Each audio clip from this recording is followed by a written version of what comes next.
மூஞ்சியை பார்த்தா யாரும் இந்த கடைக்கு வரமாட்டாங்க. நீங்கள் வடை சுட்டு போடுங்க. எப்படி? நீங்கள் வடை சுட்டு, நான் வடை சுட்டு தரேன், நீங்கள் கவரில் வச்சு நீங்கள் கொடுங்க. ஆண்டவரை வடை வியாபாரி ஆக்கிட்டாங்க. என் மூஞ்சியை பார்த்தா யாரும் வாங்க மாட்டாங்க, நீங்கள் கொடுத்தீங்கன்னா எல்லாரும் வாங்கிப்பாங்கன்னு ஜோம் பண்ண பாஸ்டர்மா.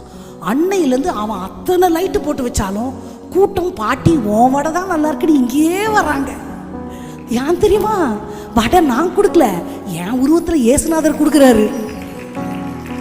எனக்கு சிரிப்பு வந்துச்சு. உங்களுக்கு ஏசப்பாவை வடை விற்க வச்சுக்கலாம், நீங்கள் எவ்வளோ தைரியம்னு மனசில் நினச்சாலும் இல்லை. ஆண்டவர் சொல்கிறாரு, அதுதான் உண்மையான தேடல். அதில் தான் ஆண்டவர் இருக்கிறாரு. எனக்கு எது தேவையோ அதுதான் என் ஆண்டவர்.